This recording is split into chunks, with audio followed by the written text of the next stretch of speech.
Et nous sommes de retour au plateau pour la dernière partie de cette émission. Nous abordons notre quatrième sujet. Nous parlons à présent du Togo, célébration de l'indépendance. La DMP préfère manifester, et c'est dans une déclaration intitulée du rêve de l'indépendance, du rêve d'indépendance à la dictature dynastique. L'heure du réveil a sonné. Déclaration rendue publique le 21 avril 2025. Dans cette déclaration, la DMP revient sur un certain nombre de faits qui font que, selon elle, le Togo n'a pas réellement avancé, malgré le rêve nourri aux indépendances en 1960 de voir un pays prospère. Pour la DMP, le Togo n'a réellement pas fait de progrès en matière de développement. Et donc, la dynamique propose un certain nombre d'actions au lieu de la commémoration, comme le voudraient les autorités togolaises. La DMP propose un certain nombre d'activités ou de manifestations. Je vais vous lister quelques-unes de ces manifestations et puis ouvrir la voie pour vos réactions. Alors, la DMP a d'abord peint un tableau, comme je le disais, pas très agréable de la situation au Togo. Et dit, au regard de ce sombre tableau, la DMP appelle à faire du 27 avril 2025 un tremplin pour la reconquête de notre souveraineté confisquée. La DMP appelle toutes les forces patriotiques politiques. Bon, je vais aller plus loin. Et dans cette logique, excusez-moi, la DMP apporte son soutien et exhorte les Togolais et Togolaises de l'intérieur comme de la diaspora à répondre massivement à toutes les initiatives prises à l'occasion de ce 65e anniversaire de l'indépendance, notamment la grande mobilisation générale de la diaspora togolaise le 26 avril 2025 à Bruxelles pour dénoncer la dérive autoritaire du régime en place au Togo. Meeting populaire à Kassimé et à Lomé le 27 avril 2025 pour affirmer haut et fort que le refus du peuple face au projet autoritaire de la 5e République. La DMP invite également les Togolais et les Togolaises et les Togolais de l'intérieur comme de la diaspora à participer massivement au forum citoyen en ligne qu'elle organise le 26 avril 2025 de 20h à 22h30 GMT. Au cours de cette rencontre d'échange, la DMP rendra hommage à nos prédécesseurs qui ont lutté pour l'indépendance, mais aussi nous inviterons les participants à réfléchir sur pourquoi, malgré les soulèvements, et donc ils ont repris un certain nombre d'actions qui, selon eux, auraient pu permettre au Togo de ne pas être où il est actuellement, pour éviter de donner donc lecture de tout le contenu de cette déclaration. Alors, comme pour le quatrième sujet, vous le savez, chers invités, la parole est à qui veut la prendre en premier. Il y a un programme officiel pour la célébration du 65e anniversaire de l'indépendance du pays, mais la DMP préfère célébrer d'une autre manière. Sana ou Horus qui veut aller en premier? Bon. Alors, non, mais alors, c'est légitime que la DMP veuille manifester. On est au mois d'avril. Dans quelques semaines, on va être au mois de mai. Normalement, si les choses s'étaient passées selon le programme d'il y a un certain nombre d'années, on devrait être en élection présidentielle actuellement. Donc on devrait être actuellement en train, chacun, d'aller chercher sa carte d'électeur et de faire la queue pour mettre notre bulletin dans l'urne. Ce qui, malheureusement, peut-être justement, ce qui malheureusement ne se fera pas. Donc ça, c'est la première frustration. Alors cette première frustration, elle s'arc-boute sur une deuxième frustration qui est celle d'avoir transformé finalement une élection législative en élection présidentielle. Parce qu'en réalité, c'est ça. Indirect, alors. Oui, si, indirect, oui. Bon, du moment où, par l'élection législative, on choisit les députés qui vont choisir c'est une élection présidentielle, donc indirect si tu veux. Mais toujours est-il que c'est la deuxième frustration, c'est que on annonçait des élections législatives, donc tout le monde était préparé à une élection législative, et puis au courant d'une nuit, donc troisième frustration, on s'est aperçu qu'au final, les élections législatives, en réalité, seraient des élections présidentielles. Des indirects. Je te remets ton indirect. Donc oui, il y a un sentiment de frustration, d'autant plus que la nouvelle constitution qui fait débat est une constitution sur laquelle il y a beaucoup de polémiques et dont on a fait le curieux, on s'est aperçu qu'on l'avait instauré avant d'en faire la pédagogie. Donc, c'est tout à fait normal, à mon sens, que des mouvements politiques, des partis politiques et même des associations de la société civile qui ne se reconnaissent pas dans ce qui a été fait décident pour le 27 avril de manifester et de montrer leur non-soutien à ce qui se dessine. Donc, que dire? Actuellement, on est dans une 5e République. Bon, on ne sait pas trop ce qui va se passer pour le président du Conseil, le président de la République. Même au niveau du Sénat, on a eu beaucoup de mal à nous expliquer concrètement en quoi consistait un sénateur et quelle était la différence entre un sénateur et un député. Bon, c'est une gymnastique assez déplaisante, je pense, que pour les acteurs politiques et même pour les populations. Donc, étant donné que on a du mal à expliquer, à avoir du mal où est-ce qu'on veut en venir, les gens sont attentistes et ils observent.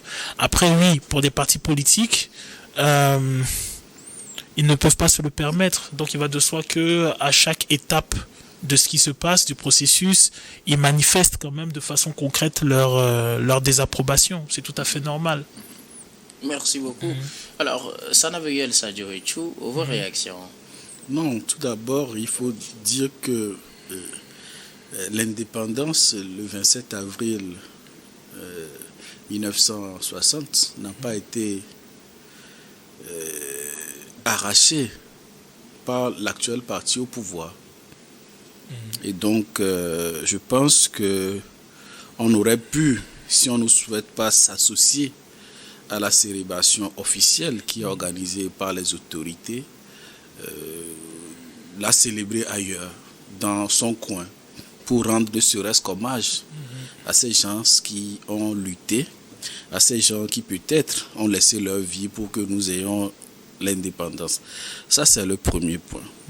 Maintenant, en venant sur les aspects qui nous intéressent encore plus, c'est-à-dire la 5e République, il faut dire que la députée, puisque c'est de elle qu'il s'agit, avant les élections législatives de l'année passée, a bien appelé à transformer ces échéances, ces élections législatives en un référendum contre la nouvelle constitution. Donc c'est dans toute conscience que ces gens ils sont allés à ces élections, sachant que c'est cela qui déterminera la destinée prochaine du Togo. Mais si vous allez à des échéances qui permettent le basculement du pays, ou bien qui permettent de concrétiser le basculement du pays dans un nouveau système, mais ne faut pas jouer au mauvais perdant. Tout ce qu'il faut faire, je pense, c'est de saisir les opportunités prochaines pour pouvoir peser davantage dans l'Assemblée nationale. Je sais, Maurice l'a bien dit, il a parlé de frustration. Je sais que c'est très frustrant d'avoir un seul député parmi les 113 au Parlement. Ça, oui, ça c'est vraiment une très grande frustration. Mais il y a mieux à faire. Et la meilleure manière, à mon sens, de pouvoir renverser la tendance, mais c'est de vrai pour qu'un jour on ait la majorité à l'Assemblée nationale. Et en ce moment, lorsqu'on aura la majorité à l'Assemblée nationale, mais on aura l'opportunité de légiférer autrement. Je ne partage pas l'avis ou bien l'opinion qui consiste à dire que les gens ne savent pas la différence ou bien le but du Sénat et de l'Assemblée nationale. Peut-être, nous avons la Constitution, c'est disponible aujourd'hui au public, c'est dans le journal officiel, j'ai la copie et toute personne intéressée à en savoir plus est invitée peut-être à se le procurer. Et ce n'est pas un Français des académiciens qui est parlé dedans. Les attributions, le rôle des sénateurs, c'est clairement défini dedans. Et donc, moi, je pense qu'aujourd'hui, cette histoire est derrière nous. Il manque 13 jours, jour pour jour. Aujourd'hui, nous sommes le 22 avril. Le 5, parce que Horus a tout à l'heure dit qu'on ne sait pas, on n'y voit pas très clair dans cette affaire du président du Conseil et du président de la République. Je l'invite à relire la Constitution, la nouvelle bien sûr, qui dit que le président du Conseil, c'est celui-là qui sera désigné par la majorité pour devenir président du Conseil. Et c'est le président de la sensibilité majoritaire à l'Assemblée nationale. Et le Sénat va élire, le Sénat et l'Assemblée nationale réunis en congrès vont élire le président de la République. Les modalités de candidature sont bien développées dans la Constitution. On connaît le profil du président du Conseil. Et donc, dans les prochains jours, au plus tard, le 5 mai, à 23h59, on aura notre président du Conseil, on aura notre président de la République. Ou une présidente. Hein. Notre présidente, c'est la même chose. Oui. Bon, ben, quoi dire? Bon, pour moi, je trouve que... alors, là où je rejoins quand même Sana, c'est sur un point. Après, c'est l'avis qui est le mien. J'estime que quand on refuse, on dit non. C'est aussi simple. Si vous n'êtes pas d'accord avec quelque chose, vous ne le faites pas. Je pense que au Togo, je pense que nos hommes politiques ont été très souvent victimes de leur propre tergiversation. Je pense que tous ceux qui ont vécu les crises de 2017, 2018 s'en souviennent un peu. Donc, je pense que si il y avait une ligne directrice claire, il n'y avait pas un ensemble de tergiversations, je pense qu'il y a des choses que nous ne connaîtrons, dans lesquelles nous ne serions pas actuellement. Bon, cela étant dit, pour moi, je réitère, je trouve que le processus qui est celui actuel est plutôt flou et j'ai pas l'impression que il a l'assentissement populaire. Après, moi, en tant qu'électeur, la frustration peut-être est d'avoir l'impression que là où avant je pouvais avoir le sentiment d'un vote populaire, maintenant je passe par de grands électeurs. Oui, mais non, donc, ma préoccupation, est-ce qu'il faut donc transformer la célébration de l'indépendance en une telle manifestation ou en de telles manifestations? Est-ce que c'est l'occasion propice? Non, maintenant c'est une liberté qui leur appartient. Le fait de faire la fête de l'indépendance, là où je le rejoins, c'est que c'est une fête nationale. Sauf que au niveau national, ceux qui tiennent les rênes du gouvernement, c'est un parti politique, ça c'est vrai. Mais fondamentalement, c'est une fête nationale. Maintenant, par rapport à ce qui s'est passé, par rapport aux frustrations, par rapport aux sentiments de révolte, par rapport aux contestations, ainsi de suite, mais oui, il est tout à fait normal que des citoyens ne se reconnaissent pas dans ce qui est fêté. Dans le sens où pour eux, une élection présidentielle ne s'est pas tenue, un processus politique leur semble biaisé, et donc, dans le programme que tu nous as énoncé, ils disent, ok d'accord, nous, cette journée-là, nous voulons la consacrer à l'historique de nos luttes et aux réflexions qui permettent de savoir qu'est-ce qui a marché et qu'est-ce qui n'a pas marché. Ce n'est pas mal en soi, moi je trouve.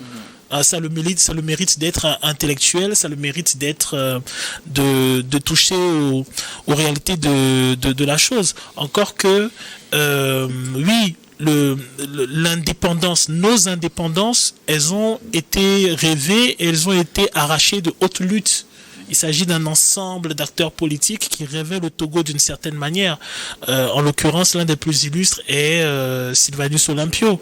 Et donc, par rapport à cela, certains vont se reconnaître dans ce que voulait Sylvanus Olympio et d'autres diront non, ça ce n'est pas l'héritage de Sylvanus Olympio et des pères fondateurs de l'indépendance togolaise. Donc, pour moi, et je le souhaite, j'espère que on laissera les critiques s'exprimer et qu'on laissera à ceux qui veulent fêter le soin de fêter et de ceux qui ont envie d'être dans la réflexion le soin de pouvoir se consacrer à leur réflexion. C'est une liberté qui leur appartient. Russe, Sana, Oui. est-ce que c'est propice de changer une telle célébration en occasion de manifestations? Voilà. Non, en fait, chacun est libre de poser les actes en cohérence avec leur propre conscience.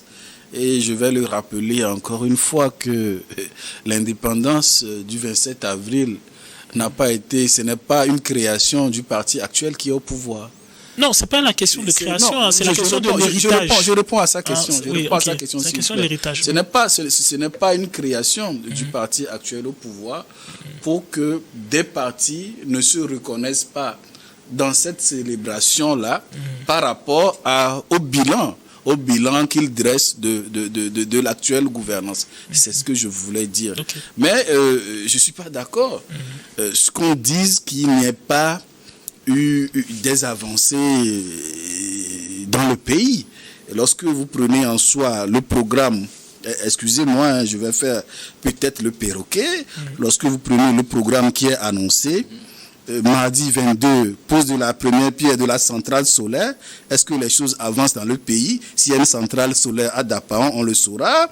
Le mercredi 23, inauguration de l'usine pharmaceutique à la plateforme industrielle d'Adedikopé. Est-ce que le pays avance ou pas? Inauguration de Nutrisous à plateforme industrielle d'Adedikopé. Pose de la première pierre du projet intercepteur d'eau à Lomé par le président de la République jeudi. Inauguration de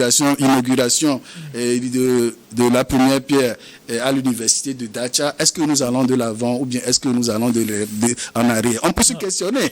Vous savez, parfois les gens peut-être résument leur frustration politique et en voulant nous dresser un bilan apocalyptique de notre pays, alors qu'aujourd'hui nous avons les outils, nous avons les moyens de constater si vraiment nous allons de l'avant ou bien nous reculons. Tout dernièrement,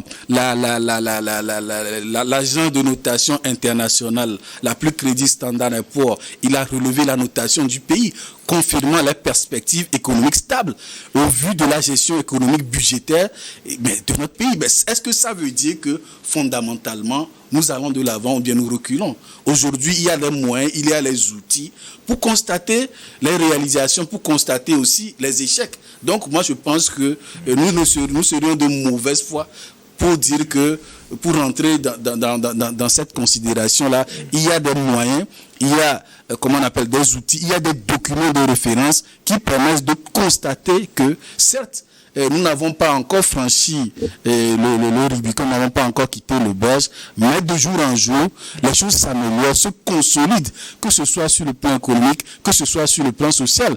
Ne serait-ce que l'assurance maladie universelle, mais c'est une avancée majeure que nous avons par rapport aux autres pays de la sous-région, si vraiment on arrive à cette couverture à 100% de la population. Moi, je pense que le Togo a la chance d'avoir des gens qui sont dans la contestation et la retenue. Je vais m'expliquer de façon simple. Pourquoi il a la chance? Parce qu'en réalité, si les gens sont dans la retenue et la contestation, c'est qu'ils ont le sentiment qu'on peut aller plus loin. Et ça, c'est le plus beau cadeau qu'on puisse avoir au Togo. C'est le fait que les gens puissent se dire, en réalité, oui, ok, d'accord, on a ça, mais en réalité, on veut mieux que ça. On peut encore plus que ça. On peut être au niveau des autres. Et je pense que le plus beau cadeau, c'est ça. C'est-à-dire, c'est des Togolais qui quittent le Togo, qui vont à l'extérieur, qui voyagent, qui voient des choses et qui disent, mais en réalité, on a les potentialités, on a le bagage, on a, on a la volonté, on a les aptitudes pour atteindre le niveau des autres. Et donc, quand ils reviennent dans leur pays, ils posent la question à leurs dirigeants de savoir, mais pourquoi nous, on n'a pas ça? Pourquoi nous, on n'est pas à ce niveau? Il y a une anecdote historique. Généralement, quand on veut donner l'exemple de la révolution un peu industrielle à la mode, ainsi de suite, on donne l'exemple de la Chine. Et à l'époque, celui qui est le timonier de cela, c'est Deng Xiaoping. Donc Deng Xiaoping va se retrouver dans une réunion où on va faire la présentation, je pense, du premier grand paquebot chinois. Et lorsqu'on présente le premier grand paquebot chinois, il est d'ailleurs avec la Banque des Quatre et il y a les responsables de la Banque des Quatre qui est une des épouses de Mao, qui sont là, ils sont tout contents. Oui, youpi, nous avons vraiment fait quelque chose de magnifique et ainsi de suite et tout ça. Et Deng Xiaoping leur dit de se taire et leur dit je ne sais pas pourquoi vous vous excitez pour un seul paquebot, parce que ceux que nous affrontons, ils en ont 1000. Actuellement, oui, il y a des choses qui se font. Mais je pense que le sentiment du Togolais est qu'on peut faire plus, on peut faire mieux, en étant plus rigoureux, en étant plus regardant sur, par exemple, les détournements de fonds, en étant plus regardant sur l'accomplissement de certains projets, en étant plus, plus dans les investissements de l'éducation, ainsi de suite. Il y a beaucoup de secteurs. Donc je pense que le fait qu'on puisse avoir une population qui à chaque fois dise je ne suis pas très content de cela, c'est révélateur. C'est le fait que les gens puissent se dire au fond d'eux qu'en réalité, en tant que Togolais, on peut nettement mieux que ce que l'on fait actuellement. Merci beaucoup, Sana. Je sais pas. Non, je suis tout à fait d'accord avec Horus, sauf que je sais bien distinguer ceux qui sont dans la critique constructive et ceux pour qui rien n'est fait, tout est zéro, quoi. Donc, il ne faut pas faire l'amalgame entre ceux qui proposent comment améliorer et ceux qui disent rien de cela, rien, tout le temps, rien. Chaque temps, c'est rien. Merci beaucoup à vous. Nous arrivons pratiquement à la fin de ce numéro de Regard Croisé. Mais avant de nous séparer, nous allons faire notre dernier tour d'étape. Ce sera pour vos mots de fin sur un sujet de votre choix. Je reviens à vous. Alors, le sujet de mon choix, ça va être une question. D'ailleurs, je me suis dit qu'à un moment, j'allais poser la question aux aînés. C'est un établissement qui est à côté de l'ancienne mairie centrale. Un EPP qui, en fait, est aussi le siège, je pense, d'une inspection. Alors, il y a quelque chose qui est assez étonnant. Je voudrais savoir pourquoi, qu'est-ce qu'ils ont, s'il y a un passif historique ou quoi, parce que je ne comprends pas pourquoi on ne veut pas refaire ce bâtiment. J'ai remarqué que l'ancienne mairie centrale, on l'a refaite.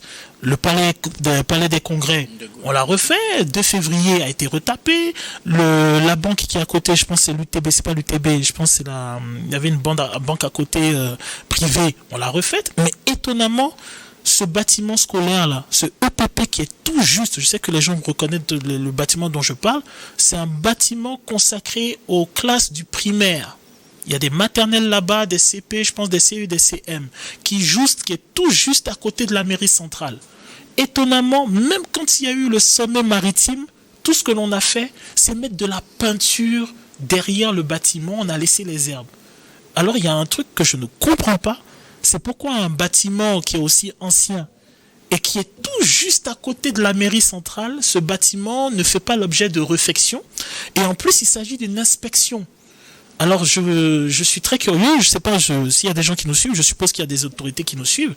Peut-être qu'elles ont leurs raisons, mais c'est une curiosité. D'autant plus que c'est un bâtiment qui est situé en plein centre-ville et à côté de monuments qui sont de l'histoire du Togo. Donc c'est un coup de gueule et puis un coup de projecteur sur nos enfants, quoi, sur ces enfants qui sont dans cet établissement-là. Merci beaucoup, Horus. Donc, Ovi, vous êtes activiste panafricain. Merci d'être passé sur ce plateau. C'est un plaisir. Sana Veguel Sadio et tout, vos mots de fin. Moi, mon mot de fin, ça va se résumer en 2 phrases. Vive le Togo, vive la 5e République. Merci beaucoup. Sana Veguel Sadio Etchou, vous êtes analyste politique. Merci d'être passé sur ce plateau. C'est moi qui vous remercie. Nous disons également merci à toutes les équipes techniques et rédactionnelles qui nous ont aidés à préparer et à présenter cette émission. Merci beaucoup à Richard Kofanga à la réalisation, à Prudence Makoui, Florent Ekoué et Seyon Wampa à la diffusion. Merci beaucoup à Stéphane Kouanou également à la caméra. Et surtout à vous, très chers téléspectateurs, de nous avoir suivis. C'est la fin de ce numéro de Regard Croisé. Je vous retrouve demain avec le même plaisir pour un autre numéro.